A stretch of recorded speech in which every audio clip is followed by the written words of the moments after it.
Dice la palabra de Dios en Primera de Pedro, capítulo 1, versículo 3. Dice así: alabado sea Dios, Padre nuestro Señor Jesucristo. Por su gran misericordia nos ha hecho nacer de nuevo mediante la resurrección de Jesucristo, para que tengamos una esperanza viva y recibamos una herencia indestructible, incontaminada e inmarchitable. Tal herencia está reservada en el cielo para ustedes, a quienes el poder de Dios protege mediante la fe hasta que llegue la salvación que se ha de revelar en los últimos tiempos. Señor, te pedimos que esta mañana hables a nuestros corazones y a nuestra mente. Señor, te pedimos que al iniciar este año podamos volver, Señor, a esa fe que es inconmovible, porque está puesta en ti. Te doy gracias, Señor, por la oportunidad que nos das de pasar este tiempo juntos. Decidimos escucharte en el nombre de Jesús, y la iglesia dice amén. Amén. Puede tomar su lugar. Tener una vida extraordinaria es casi como que el deseo de todo mundo, ¿no es así? Nadie quiere tener una vida común, por así decirlo. A lo que me refiero es que todos tenemos ciertas aspiraciones, ciertos sueños, ciertos deseos, ciertas ganas de salir adelante. De hecho, este 2026 tal vez algunos ya tienen sus resoluciones, sus metas, objetivos para el año. Como iglesia tenemos ciertos planes, ciertas ideas, pero ¿qué es lo que nos separa de una vida ordinaria a una vida extraordinaria? Bueno, yo creo que el llamado de Jesús a nuestras vidas es lo único que nos puede sostener y llevarnos a encontrar nuestro propósito como individuos, como personas. Sabes, Pedro escribe esto en el Nuevo Testamento. Suena maravilloso, suena increíble. Lo que Pedro nos inyecta en estos versos es como una inyección de fe, ¿verdad? Él empieza con una alabanza, un reconocimiento de la grandeza de Dios. Y después, al final, en el último verso que leímos, en el verso 5, dice que el poder de Dios protege a aquellos que mediante la fe permanecen. Es decir, el poder de Dios es accesible para aquellos que se atreven a creerle a Dios. Ahora, ¿quién es este Pedro? Pedro es alguien que recibe este llamado de lo ordinario a lo extraordinario. Pedro, en esta etapa de su vida, al escribir esto, ya no es el mismo de antes. Ustedes recuerdan a Pedro, ¿no es así? Su vida ha sido ahora transformada. Ahora, después de varios tropiezos y varios errores, parece que Pedro es más maduro. Parece que está más seguro de la esperanza que profesa tener en Jesucristo. Y él escribe esta carta casi 30 años después de que Jesús murió en la cruz. Ahora Pedro está lleno del Espíritu Santo. Pedro está cumpliendo su propósito en Jesús. Tanto así que después de que el Espíritu Santo viene, recuerdan, después de que Jesús resucitó, ellos se reúnen, el Espíritu Santo desciende en ese aposento alto, y después Pedro se para frente a miles de personas y 3,000 vienen a Cristo al Pedro proclamar la palabra de Dios. Pedro ya no se pregunta qué será de él ahora que Jesús está ausente, porque él sabe que Jesús vive, que Jesús resucitó, y no solo que vive, sino que envió a su Espíritu para vivir en él y trabajar a través de él. ¿Sabe? Pedro fue invitado a seguir a Jesús por su hermano Andrés. Andrés es quien le presenta a Jesús, y me llama la atención que Andrés no va y le dice: vente, vamos a un convivio a la iglesia, o vamos a una fiesta en la iglesia, o vamos a comer pizza y vamos a pasarla bien y después hablamos de Jesús. No, él le dijo: ven, tienes que conocer a Jesús. Lo hemos encontrado. Ahora Jesús llama a sus discípulos y los encuentra trabajando, ¿no es así? Los encuentra en un lugar común, los encuentra pescando, y el llamado de Jesús es: ¡hey! ¿Qué dice Jesús? Sígueme, right? Sígueme, ven conmigo. Pedro es un pescador, un hombre común llamado por un maestro extraordinario llamado Jesús. Sabes, en aquel tiempo los estudiantes no eran buscados por el maestro, sino los estudiantes buscaban a su maestro, ¿me entiendes? Ellos hacían su investigación y decían, oh, yo quiero estudiar con tal maestro. Iban a buscar al maestro para aprender debajo de ese maestro. Pero Jesús cambia las reglas. Jesús, en lugar de esperar que lo busquen, Él va y los busca. Rompe el molde, sale a buscar alumnos, a sus discípulos, y llamó a Pedro y le dice, Pedro, sígueme. Y yo creo y estoy convencido de que Jesús sigue llamándonos a seguirle. Él te conoce por nombre y Él grita tu nombre y te dice, ven, sígueme. ¿Y acaso no estamos agradecidos de que Él nos llamó? No solo nos llamó, sino nos ha sostenido. A Pedro le tomó tiempo, pero Pedro lo entendió. Pedro ahora entiende y comprende quién es Cristo, quién es el que lo ha llamado. ¿Sabes? Muchas veces tratamos de descifrar quién es Dios antes de animarlos a seguirle, pero Jesús, en su infinita sabiduría, nos dice, no te preocupes por entender todo, solo sígueme. ¿Sabes? Cuando sabemos que Él es el que nos llamó y a Él es al que obedecemos y a Él es al que seguimos, nos llena de una confianza y de una seguridad en esta vida. Pablo escribe a la iglesia en Filipenses, les dice, yo doy gracias a ustedes en todas mis oraciones. Con alegría les dice, yo estoy agradecido con Dios porque ustedes participan en el evangelio. Pero Pablo agrega esto, dice, estoy convencido de esto, de que el que comenzó la buena obra en ustedes la irá perfeccionando hasta el día de Cristo. ¿Quién perfecciona la obra? El que los llamó. Jesús mismo, Dios mismo es el que nos llama y es el que nos perfecciona. ¿Sabes? A veces culpamos muchas otras cosas por nuestra falta de devoción, por nuestra falta de crecimiento, por nuestra falta de entrega a Dios mismo. Culpamos al pastor, culpamos a la iglesia, culpamos que no hay grupos, culpamos que no enseñan, cuando el llamado de Jesús es a seguirle a Él. Ahora, no estoy en contra de todas las otras iniciativas y de todas las otras estrategias, pero si no están cubiertas del entendimiento de que Jesús es el que llama y Jesús es el que perfecciona, serán esfuerzos fallidos.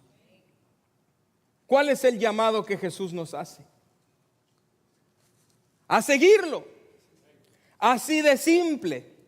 Muchos se preguntan, ¿cuál es mi llamado? ¿Cuál es mi propósito? Es que ahorita no quiero involucrarme mucho hasta que no sepa realmente qué es lo que Dios quiere que haga.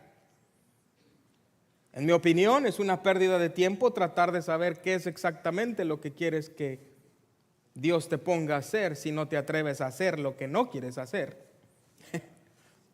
Jesús no pide un currículum, no le dice a Pedro, ok, dime qué sabes hacer, Pedro.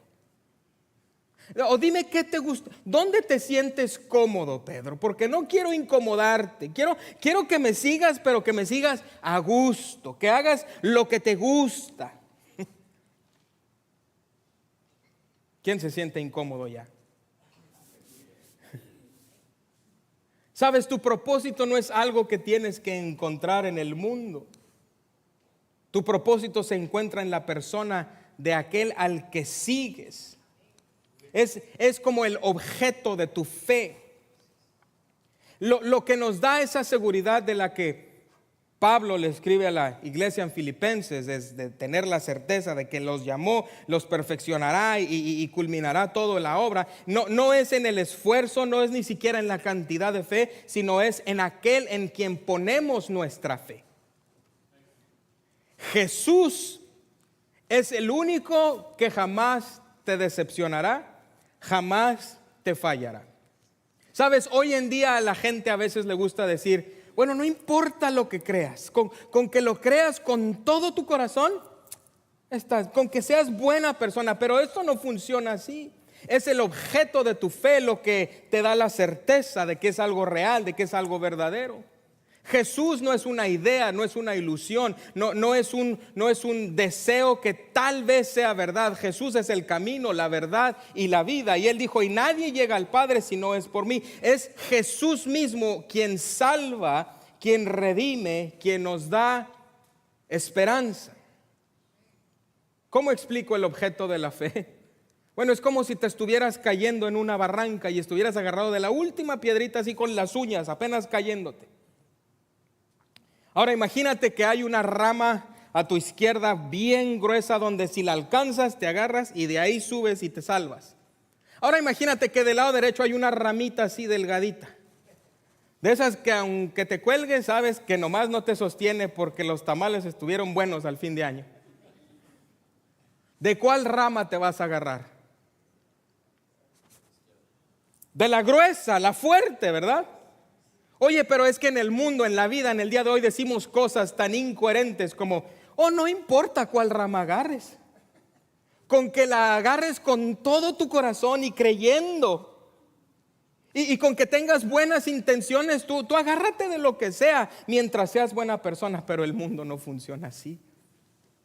Hay solo un Salvador, hay solo un Redentor. Es no solo la fe, ¿sabes? A veces el cristianismo se ha sobreespiritualizado demasiado cuando se convierte solo en emociones y en milagros y en experiencias. El objeto de nuestra fe es algo tangible. Jesús caminó en esta tierra, murió y resucitó y ahora vive intercediendo por nosotros y mandó al Espíritu Santo a vivir dentro de nosotros. Es algo real, es algo tangible. Dios nos llama, Jesús nos llama por nombre, sígueme. Ahora, ¿cómo se le sigue a Jesús? Bueno, en medio del ajetreo, en medio de las ocupaciones, en medio de las responsabilidades.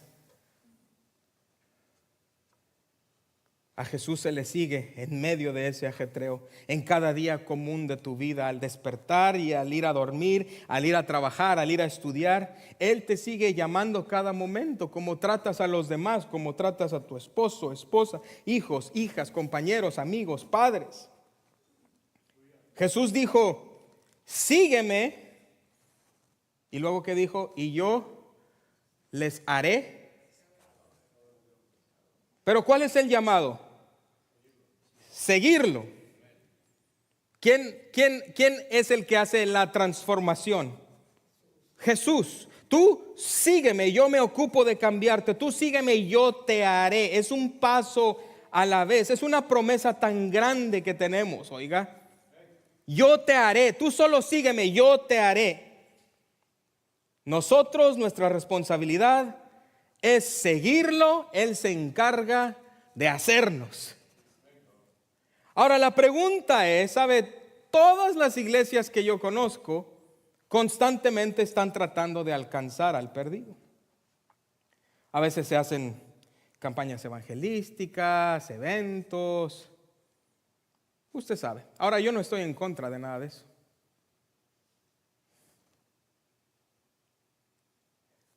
Pero si el seguir a Jesús, como de Jesús lo dice, tiene anclada la consecuencia de ser transformados en pescadores de hombres,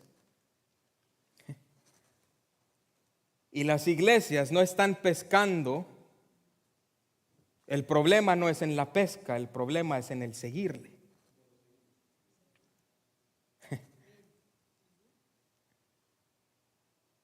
Y sabe que la lucha o la batalla es porque nosotros nos metemos en el proceso de Dios.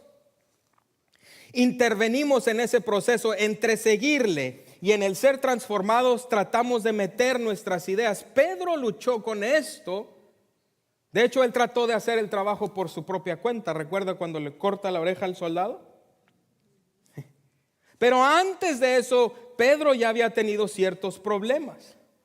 Cuando Jesús les empieza a decir a sus discípulos, ¿saben?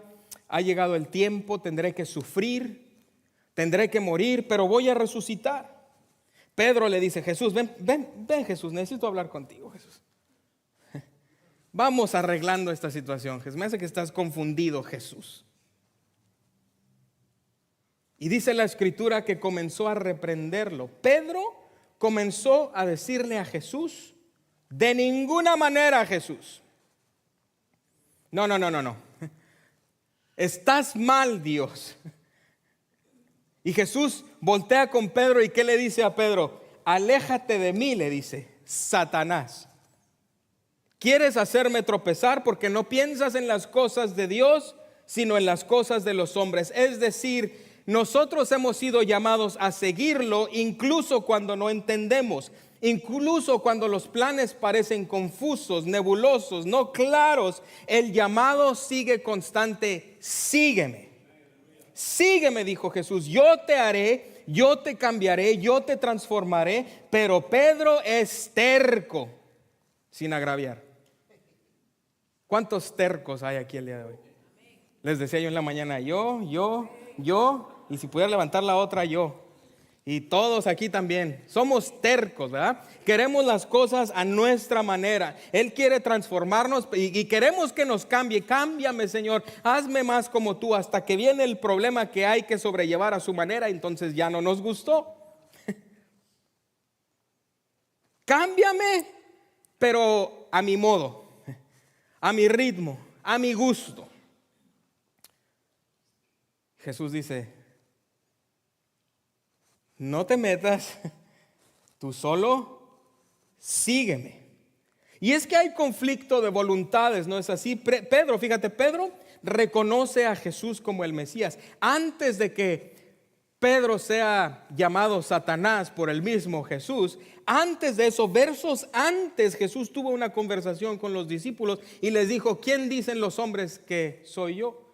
Dijeron, unos dicen Elías, otros Eliseo, que eres un gran profeta. No. ¿Y ustedes quién dicen? Y Pedro, valiente, dice: tú eres el Mesías, el Hijo de Dios.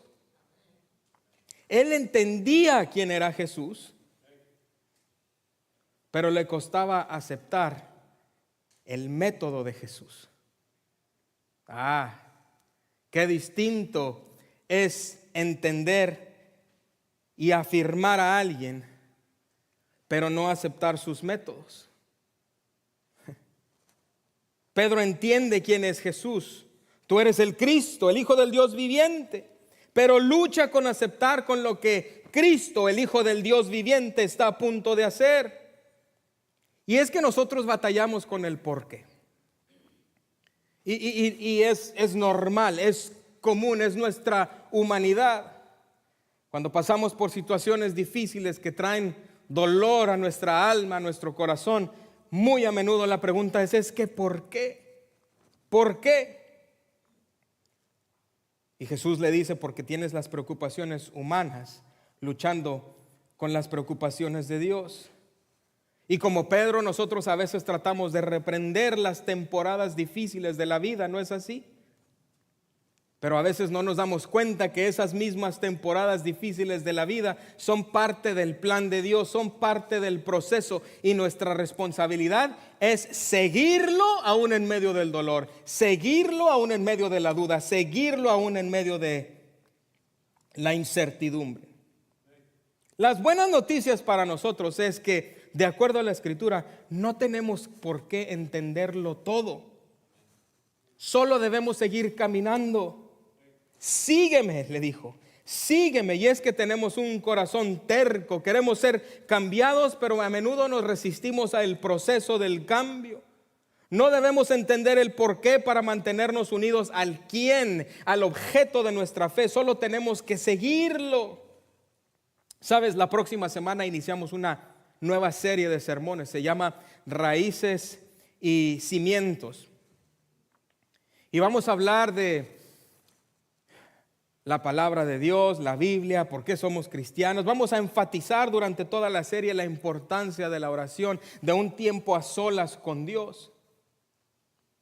Y vamos a aferrarnos a nuestra fe sin sobre espiritualizarlo en el sentido de dejarnos llevar por las emociones, sino vamos a hablar de algo tangible. Te voy a enseñar ciertas cosas acerca de la evidencia de por qué puedes confiar en la palabra de Dios. Tal vez incluso hablaremos un poco de teología e ideas que a veces chocan en nuestro mundo cristiano, pero que no debieran afectar nuestra fe para seguirle. Pedro siguió luchando, pero no dejó de seguir a Jesús. Puede que tú luches de vez en cuando, puede que dudes, puede que hayas tenido algunos malos meses o días o horas este año pasado, 2025, pero yo le doy gracias a Dios de que estás aquí hoy.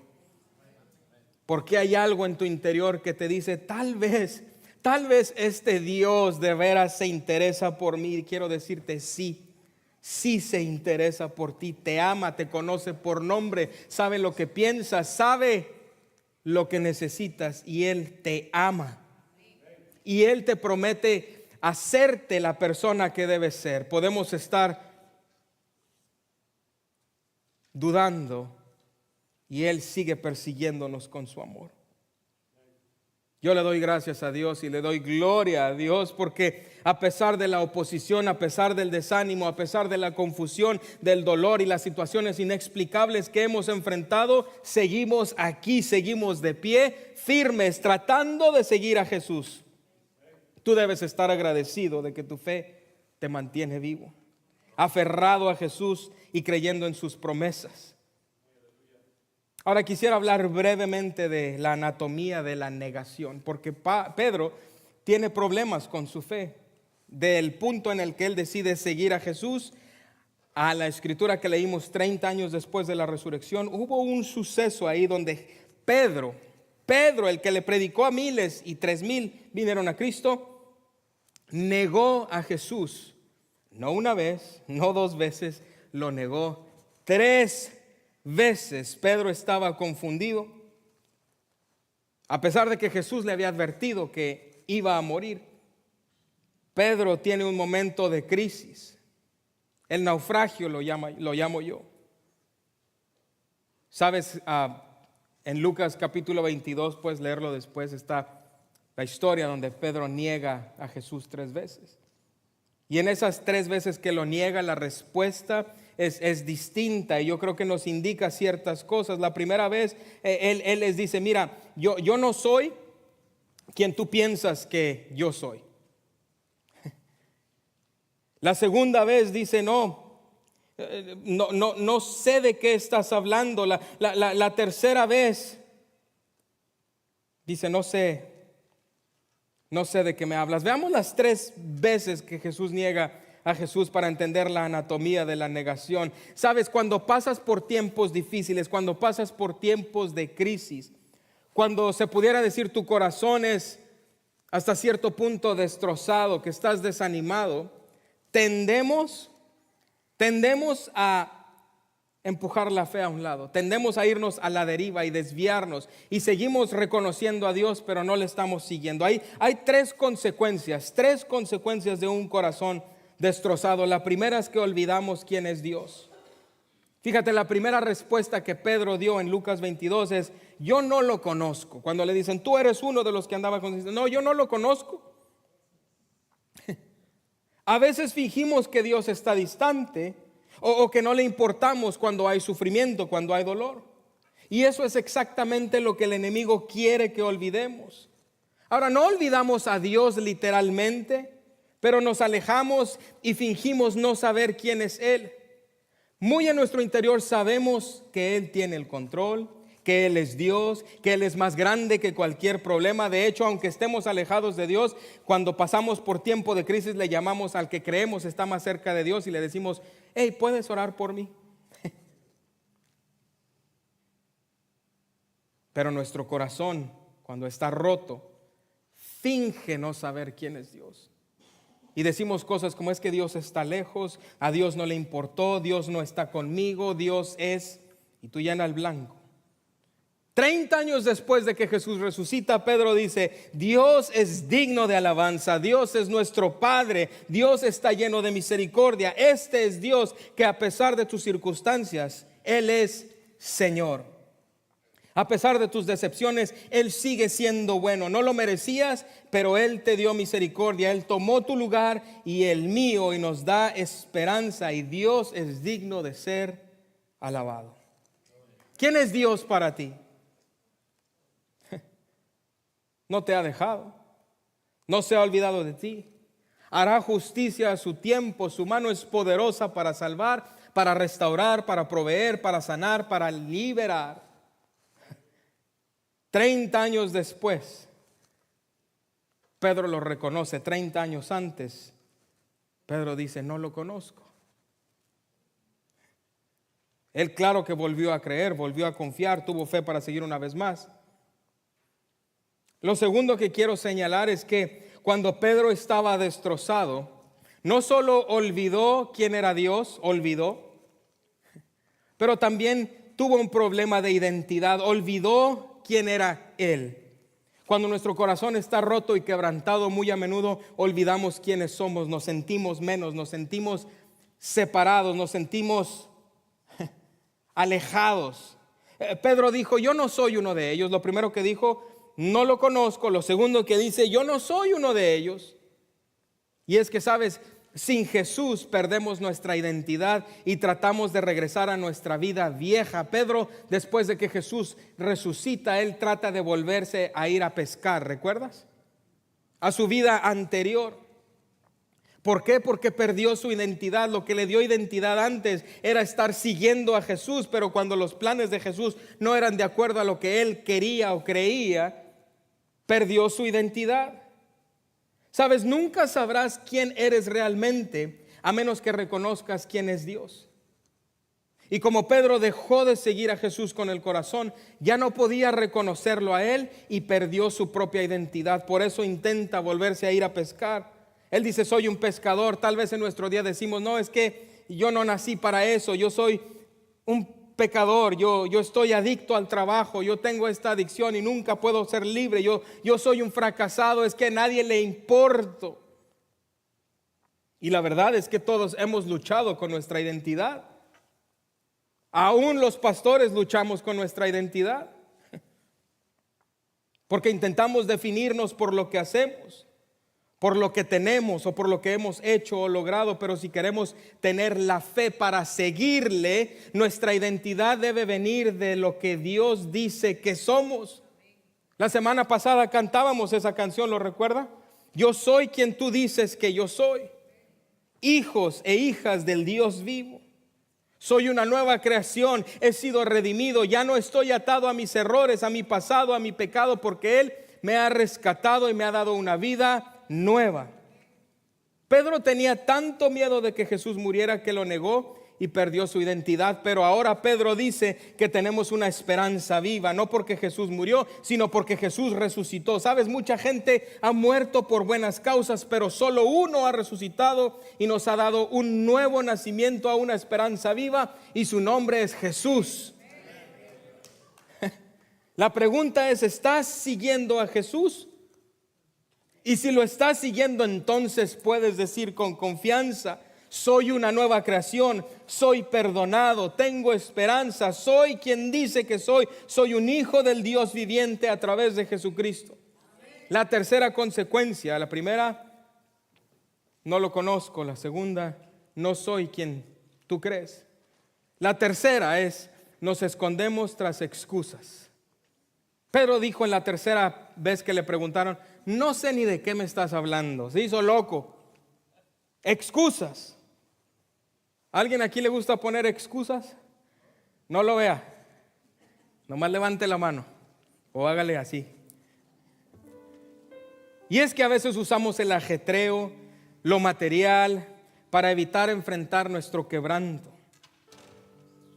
Tengo excusas, tengo miedos que elijo no enfrentar. Tal vez hay pecado que no quiero exponer, que no quiero confesar. Y es que cuando estamos mal no solo negamos a Dios y olvidamos quiénes somos, sino también llenamos nuestra vida de cosas. Cosas de este mundo, cosas terrenales. Porque es más fácil mantenerse ocupado que enfrentar el problema con fe. Porque cuando lo hacemos en nuestras fuerzas, nos da la apariencia de que da resultados y nos hace creer que tenemos el control. Pero aunque encuentres éxito en este mundo en tus fuerzas, aunque te hagas millonario en tus fuerzas, aunque te hagas exitoso a los ojos del mundo, sin Jesús de nada vale. Olvidamos entonces que tenemos una promesa no solo para la eternidad, sino una promesa de esperanza para nuestra vida en este mundo. Y es que Jesús nos dice, no solo les daré el cielo, sino ustedes como creyentes pueden orar que el cielo baje a esta tierra. vénganos tu reino, hágase tu voluntad en la tierra como en el cielo. Yo no sé qué estás cargando hoy, yo no sé qué tienes en tus manos. Tal vez es una situación que parezca imposible y en lugar de pelearla con fe, prefieres esconderla e ignorarla. Tal vez hay algo por lo que has estado luchando solo durante años. Tal vez es pecado oculto. Tal vez es hora de venir a Jesús y traérselo a Él en fe. Tal vez sea un matrimonio en crisis. Tal vez tu pasado te persigue. Tal vez hoy es el día en que escuchas a Jesús decirte: te perdono. Yo pagué el precio por tu voluntad. Pedro nos recuerda quién es Dios y quiénes somos nosotros. Y nos recuerda que sigamos viviendo por fe. Esta no fue la única ocasión en la que Pedro luchó. ¿Recuerdas que trató de caminar en el agua y se hundió? Ahora ya veo a los criticones de nuestro día de hoy: Pedro, ni por el agua pudiste caminar. Y si yo fuera Pedro, yo les contestaba: cuando tan siquiera di 2 pasitos en el agua. Después se trató de regresar a su vida anterior. Pero 30 años después, lleno del Espíritu, dice: alabado sea nuestro Padre, de nuestro Señor Jesucristo. Por su gran misericordia nos ha hecho nacer de nuevo mediante la resurrección de Jesucristo, para que tengamos una esperanza viva y recibamos una herencia indestructible, incontaminada, inmarchitable. Tal herencia está reservada en el cielo para ustedes, a quienes el poder de Dios protege mediante la fe hasta que llegue la salvación que se ha de revelar en los últimos tiempos. Ponte de pie conmigo. Mientras el grupo nos dirige, vamos a tomar comunión. Esta vez lo haremos distinto. Yo sé, a mí me gusta cambiar las cosas. Al ellos empezar a cantar, usted podrá pasar al frente, tomar la copita, ore con su familia, si ve a alguien que viene solo el día de hoy, tal vez invítelo a su círculo y simplemente agradezcan a Dios por su sacrificio en la cruz. Pablo escribe que recibió del Señor esto, que en la noche que Jesús fue entregado, Él partió el pan y lo bendijo y lo dio a sus discípulos y les dijo: este es mi cuerpo que por vosotros es partido. Después les dio la copa, tomó la copa, la alzó y la bendijo y les dijo: esta es mi sangre del nuevo pacto. Este es el nuevo pacto en mi sangre. Bébanlo en memoria de mí. Porque cuando ustedes comen el pan y toman de este jugo, la muerte del Señor anuncian hasta que Él venga. Esto es alimento a tu espíritu. Ven y toma tu copa ahora mientras nos preparamos para tomarlo juntos.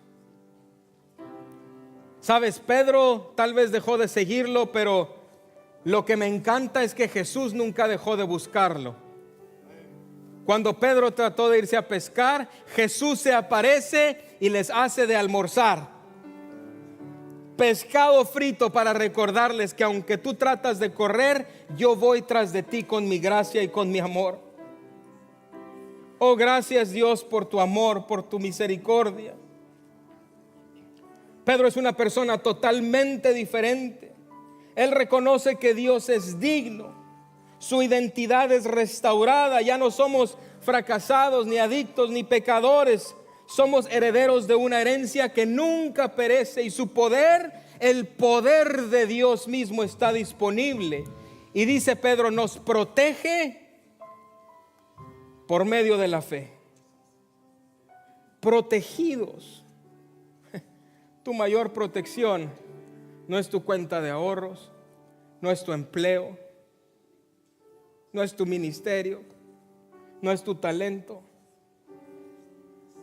Tu mayor protección es el poder de Dios mismo, que es accesado por medio de la fe. El poder de Dios es ilimitado.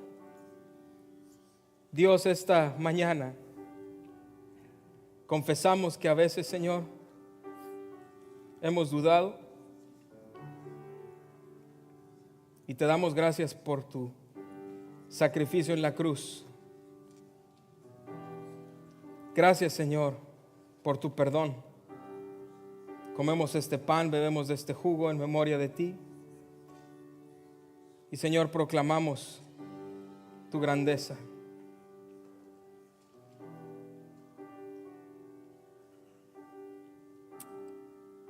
En el nombre de Jesús. La iglesia dice, amén. Algo está cayendo aquí.